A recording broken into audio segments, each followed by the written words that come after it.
Bom, 1521, Lutero ele é excomungado. A Igreja Católica ele vai enviar para ele uma bula excomungando ele. Ele vai receber essa bula junto com alguns alunos, alguns apoiadores, e ele rasga ela e depois ele escreve um documento explicando por que ele rasgou essa bula. Esse tipo de entendimento que Lutero teve quando ele rasga a bula não é só dizendo que ele não estava aceitando o ser excomungado. Ele estava, na verdade, trazendo uma reflexão tanto ao Papa como ao clero, aos bispos, em que eles tinham tomado do próprio Cristo o lugar de perdoar pecados, o lugar de ser misericordioso. Então, quando ele rasga essa bula papal, ele está ali não somente falando dele, que está sendo excomungado, mas como a igreja está reagindo a alguém que está chamando eles para um debate, talvez até de reconciliação, porque como foi falado no primeiro vídeo, em nenhum momento Lutero quis criar uma nova religião.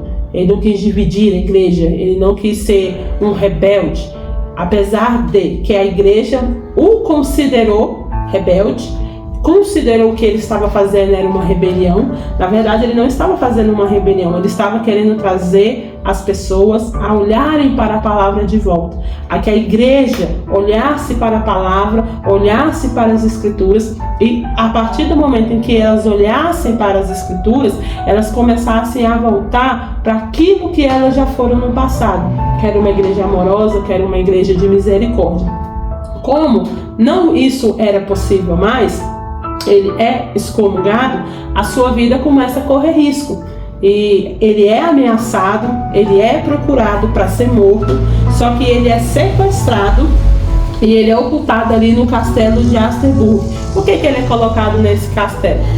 O seu amigo sequestra ele, porque se fosse perguntar para Lutero, claro que Lutero não queria, mas talvez naquele momento Lutero não tivesse a ideia do risco de vida que ele estava passando. Agora ele era um inimigo da igreja, porque toda pessoa que era excomungada, ela era considerada inimigo da igreja. E por ela ser inimigo da igreja, como ela era tratada? Ela não tinha direito a nenhum tipo de serviço mais. Ela não era nem vista mais como um ser humano, nem tratada mais como um ser humano. Ninguém poderia vender para aquela pessoa não poderia entrar na casa de alguém que fosse católico e ele soubesse que aquela pessoa tinha sido excomungada, aquela pessoa se tornou uma pessoa maldita. Era como se a pessoa fosse um maldito, um morto em vida. Porque quando a pessoa era excomungada, a Igreja Católica ensinava que era tirado dela o direito ao céu, direito à salvação. Porque um dos sacramentos que diz, uma das regras que dizia para o direito à salvação era que você obedecesse os sacramentos e obedecesse a igreja e obedecesse a tradição.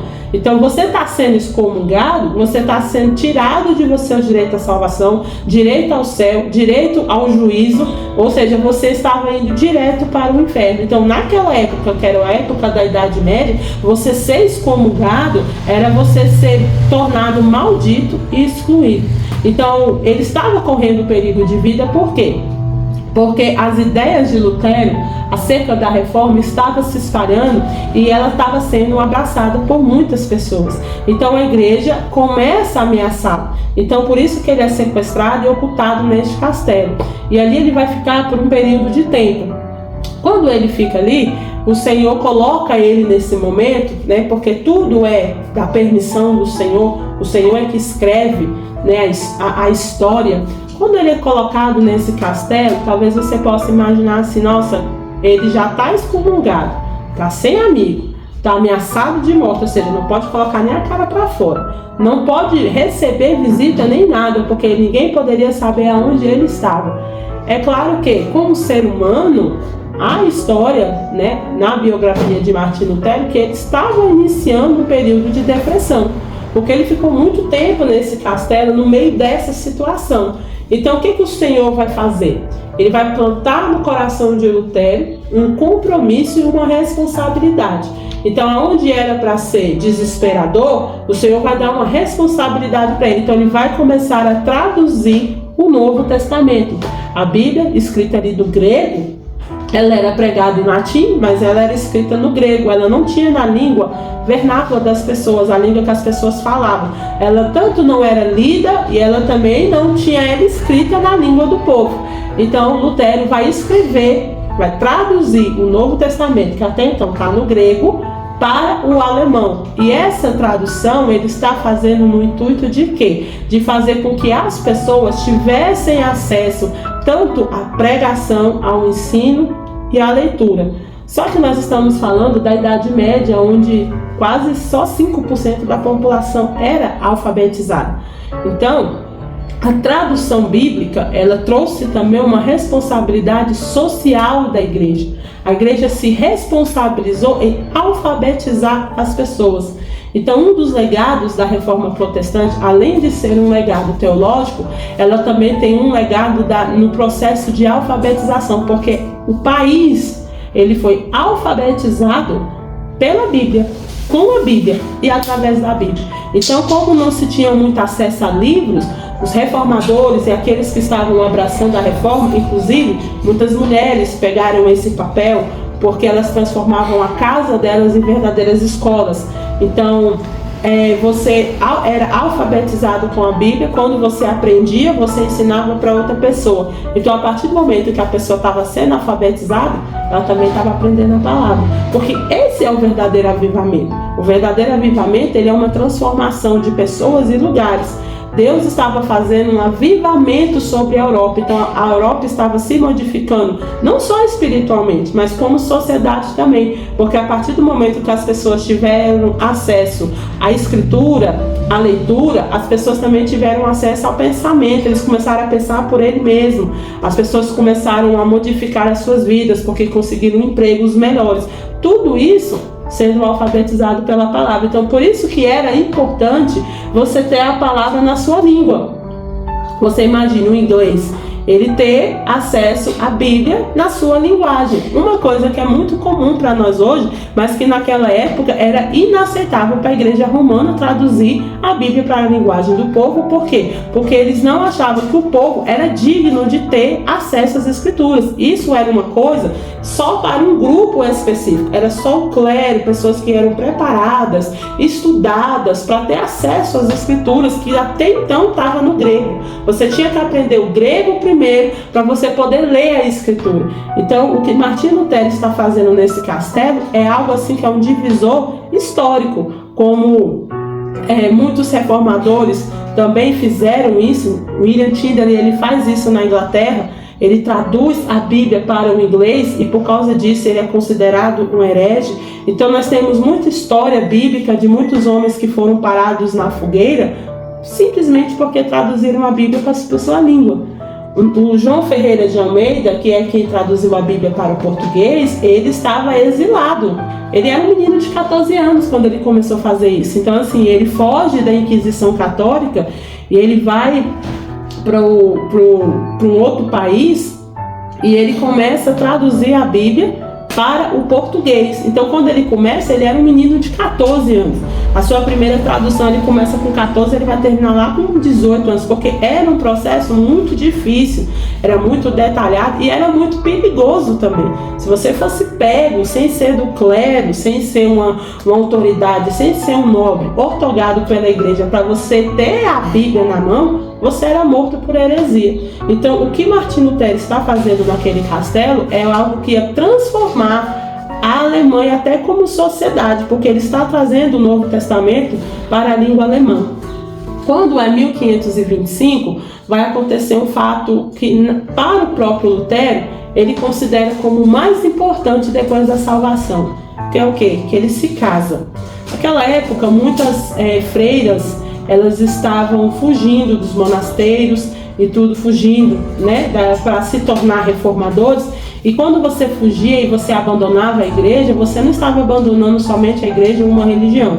Hoje nós estamos num país democrático. Hoje você pode ser cristão, se você quiser virar amanhã outra religião, você tem total liberdade. Só que naquela época, na época da Idade Média, quando você abandonava a igreja, você estava abandonando toda uma vida. Ou seja, quando aquelas mulheres elas saíam né, do convento, saía do monastério e elas fugiam, elas estavam abandonando, porque a família não podia receber de volta. A família não podia abrigá-las novamente, porque era uma vergonha. Então já era uma vergonha elas fugirem, serem mulheres fugitivas, era pior ainda. Então Martinho Lutero vai casar exatamente com uma fugitiva. Catarina Vambora era uma ex-freira que abraça a reforma. Ela foge para o castelo onde Martinho Lutero está abrigado, ela e outras freiras, e ela se casa com ele mesmo tendo uma diferença de idade. Se não me falha a memória, eles são 16 anos de diferença de idade. Ela é mais nova do que ele, 16 anos. E ela foi a melhor coisa. O próprio Martinho Lutero fala isso, que depois da salvação de Jesus na vida dele, a melhor coisa que aconteceu para Martinho Lutero foi se casar com Catarina. Por quê? Porque a Catarina, e aqui eu abro aqui a oportunidade para você ver os nossos vídeos depois sobre mulheres da reforma, porque ela é considerada a primeira dama da reforma. A Catarina, ela não foi só uma esposa figurante, ela foi participante junto com Lutero da reforma. Ela foi uma mulher que andou lado a lado com ele, e ele teve tamanha confiança com ela que ele entregou para ela a administração da casa. A casa de Lutero era um antigo monastério muito grande, e ele entrega as finanças da família, coisa incomum para aquela época.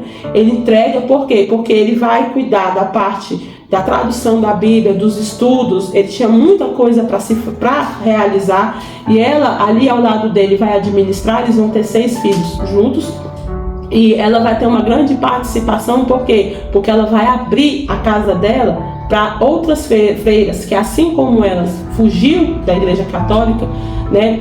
Homens também que eram padres, que eram seminaristas, né? Jovens e até pessoas que abraçaram a reforma e foram expulsos da sua casa, pessoas pobres, pessoas necessitadas. Então ela vai abrir a casa dela para essas pessoas, e ela vai ensinar a palavra também. Catarina foi uma das grandes alfabetizadoras, porque ela sabia ler e escrever, uma coisa rara para as mulheres daquela época. Por quê? Porque o segmento familiar era o quê? Era um homem, era um menino. Todo o estudo, toda a riqueza era colocada em cima do menino. Então o menino, ele era levado para estudar, as famílias colocavam famílias ricas para adotá-lo, para pagar os estudos. Não acontecia isso com as meninas. As meninas, elas eram preparadas para ter bons casamentos. Então não era interessante naquela época se alfabetizar mulheres, porque eles achavam que não tinha necessidade da mulher aprender a ler e escrever, bastava ela saber cuidar da casa.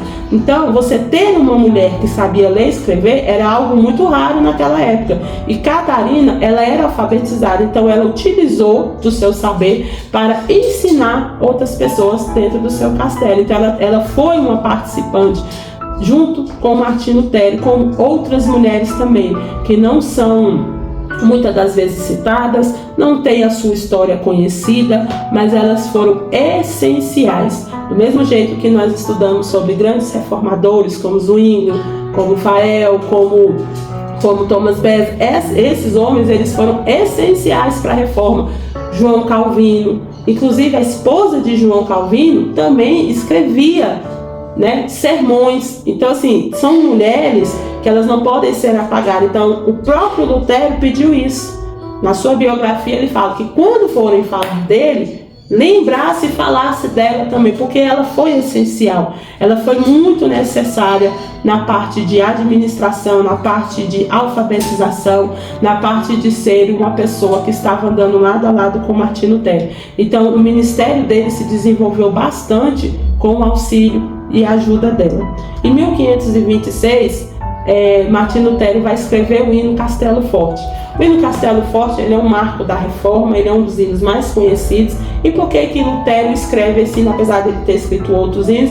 Mas por que ele escreve esse hino? Primeiro que esse hino, ele remonta a história quando ele estava preso no castelo. Preso não, né? Na verdade, ele estava ali ocultado por Deus no castelo, e no momento ali de solidão, de tristeza, ele lendo os salmos, ele viu que o Senhor era o castelo e a fortaleza dele. Então ele escreve esse hino, e um dos intuitos de ele fazer o Castelo Forte é exatamente impulsionar, influenciar os escritores a fazerem hinos congregacionais. Por quê? Porque quando as pessoas elas iam para a missa, a liturgia da missa era algo muito robótico. Você sentava lá, você só ouvia, você não participava de nada porque tudo era em latim. O padre estava de costas. Então, e o próprio louvor era feito pelo clero, que cantava em latim também. Então ninguém entendia nada. Então, o que o Martinho Lutero observou? Que o culto ele tinha que ser participativo. As pessoas tinham que participar. Então, como é que ele fazia? Poderia ser feito isso? O louvor, o momento de se louvar, poderia ser participativo. Como é que ele poderia ser participativo? Primeiro que tinha que ser na linguagem das pessoas, para as pessoas poderem aprender os hinos, e eles tinham que ser bíblicos. Por quê? Porque esse também era um método de ensinar a Bíblia para as pessoas. As pessoas ouviam o louvor, né? Ouviam o cântico congregacional, né? Porque era chamado de hino mesmo, hino congregacional. Se ouviam o hino congregacional, e eles estavam tanto louvando, né? Participando, cantando junto, como eles estavam aprendendo a Bíblia também. Então eu deixo aqui para você que gosta dessas curiosidades, procure os hinos congregacionais da época da Reforma. Eles são bíblicos, cristocêntricos. Eles foram tirados da Bíblia, eles foram tirados de situações que os homens de Deus passaram e viram nas Escrituras um auxílio para que a alma deles fossem consoladas. Então eles escreveram muitos hinos para as pessoas louvarem. Então o hino congregacional no culto para a Reforma Protestante, ele é muito importante. O louvor, ele é muito importante na hora do culto, porque o louvor, ele precisa ser uma pregação cantada. Para ele ser do culto, para ele ser para a congregação, ele tinha que ser um hino bíblico cantado. Então você não poderia colocar qualquer letra. Eles imaginavam que o quê? Porque se as pessoas estão aprendendo, porque eles estavam no processo de aprendizado, as pessoas estão aprendendo a Bíblia através do ouvir a pregação, que agora a pregação e a Bíblia está na linguagem deles, e os louvores também. Então por isso que o hino Castelo Forte, ele é um marco da Reforma, porque o entendimento que Martinho Lutero teve era exatamente isso. Então as mulheres faziam muitos louvores, João Calvino escreveu alguns, porque era um jeito de incentivar e até de facilitar, porque através do louvor as pessoas até entendiam mais do que a própria pregação, porque ficava mais fixado na mente. Em 1529, aqui sim é que vai surgir o nome protestante. Até então, o que se levava eram os nomes reformados. Os reformados eram aqueles que abraçaram a reforma protestante. Eles levavam o nome de reformados. Só que chegou uma época em que tiveram algumas dissociações de entendimento. Então se teve o nome protestante. Por que esse nome protestante? Por que você leva esse nome protestante? O nome protestante ele vem exatamente do posicionamento de se protestar. Porque a reforma protestante ela se iniciou com um protesto. Um protesto no sentido de quê? De trazer a igreja de volta à palavra, aquilo que a palavra ensina, aquilo que a palavra diz que é certo e errado, como devemos viver, como devemos pensar. Tudo aquilo que não tinha um direcionamento bíblico foi protestado. E aí por isso que nós levamos o nome de protestante. Nós levamos o nome de protestante porque protestamos contra tudo aquilo que não é bíblico. Então hoje, se nós vamos trazer isso para os nossos dias de hoje, a gente só pode ser considerado protestante se a gente estiver de acordo com a Bíblia e contrário às coisas que a Bíblia condena. Então se a gente abraça o mundo, sendo que a Bíblia diz que nós seremos inimigos do mundo, que o mundo não ia nos amar, porque nós amamos a Cristo, eles odiaram a Cristo e vão odiar todos aqueles que servem a Cristo. Então se o mundo nos abraça, a gente não pode ser chamado de protestante. Porque você não pode protestar por aquilo que você concorda. Você não pode protestar por aquilo que você aceita. Então o protestante, ele não era só um nome, ele era um posicionamento. Então todo protestante na época da Reforma, e ali até pelo menos até os 20 anos para frente da Reforma, a pessoa que era chamada de protestante, ele tinha uma vida regada pela palavra. No seu trabalho, no seu posicionamento, no seu jeito de falar. Então era visto os protestantes pelo seu modo de falar, pelo seu modo de andar, pelo seu modo de se comportar. E tudo aquilo que era errado, que era contrário à palavra do Senhor, eles protestavam também com posicionamentos. Então teve situações em que os protestantes eram expulsos de cidades. Por quê? Porque eles não concordavam com como estava sendo feito as coisas na cidade. Eles não concordavam com corrupção, eles não concordavam com o aspecto político. Então, pelo fato deles protestarem, eles não eram muito bem-vindos nos lugares. Então chegou uma época, inclusive teve muitas guerras, em que cidades católicas colocou muito protestante para fora. Nós temos aí países como Irlanda, que ela foi dividida no meio por causa que nem no país o povo queria ficar junto. Então um lado ficou os católicos e um lado ficou protestante.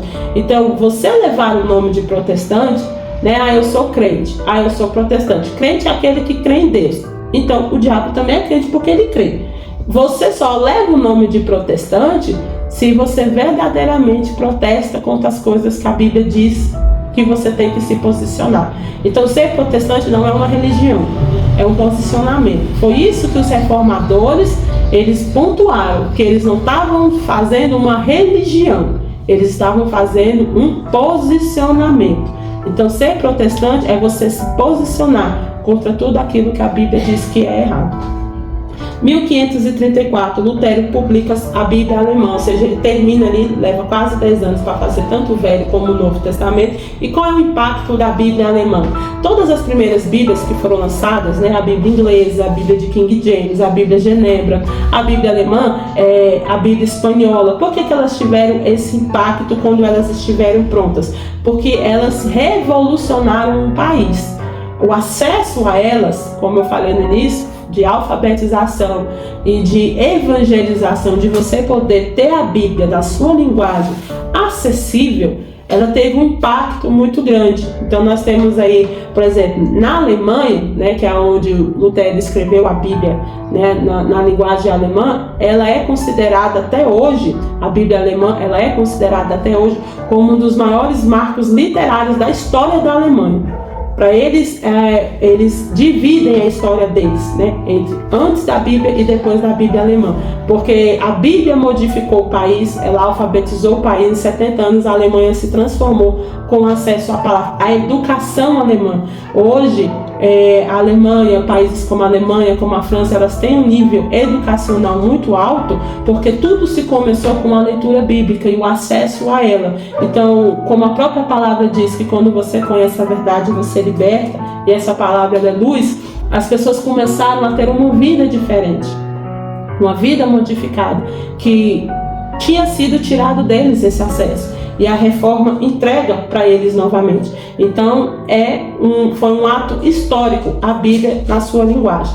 Pode parecer hoje uma grande bobagem, porque você tem Bíblia hoje da cor que você quer, do tamanho que você quer, você tem Bíblia no seu celular, você tem Bíblia no seu computador, você pode ter acesso à Bíblia em aplicativos pela televisão, para onde você quiser. E essa facilidade, muitas das vezes, ela tira a importância histórica daquilo. Você tem uma Bíblia na sua mão, você não tem ideia do ato histórico ter a Bíblia na sua língua. Você tem edições, né, que ainda vai se atualizando para trazer o que há de melhor, para o seu melhor entendimento. Hoje você tem Bíblia com a linguagem para o jovem entender, para a criança entender, para o idoso entender, e muitas das vezes nós não fazemos uso dela. Então o maior legado da reforma é você ter a Bíblia na sua casa. E o que você pode fazer com isso? Ler, estudar, fazer o seu devocional, você praticar estudos bíblicos, você se questionar sobre um assunto e procurar na palavra o que a palavra diz, porque foi para isso que os reformadores tomaram 10 anos da sua vida. Teve homens que começaram e não terminou, por exemplo, João Ferreira de Almeida, ele começou a traduzir a Bíblia para o português, ele não terminou. Ele faleceu e um amigo dele continuou. Ele traduziu o Novo Testamento, e quando ele foi traduzir o Velho Testamento, ele não conseguiu. Então, assim, teve homens que sonharam com isso.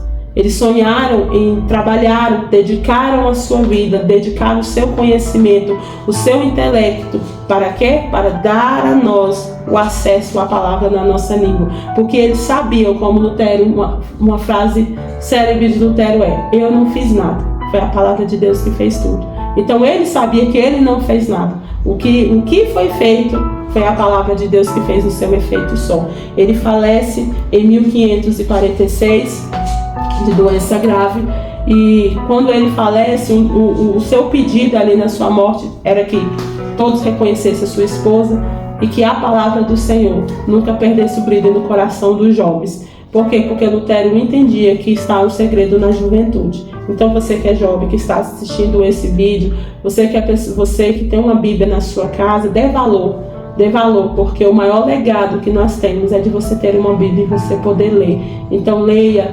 estude, traga ela para a sua vida, traga esse Jesus que está escrito aqui, traga ela para a sua vida, traga ele para a sua vida, porque ele é real. Do mesmo jeito que ele mudou países, ele levantou pessoas para fazer grandes avivamentos e mudou a história daquela nação. O Senhor também pode mudar a sua vida através da sua palavra. E fica aqui o meu convite para você conhecer mulheres reformadoras, mulheres que entenderam também o sentido e o poder da palavra.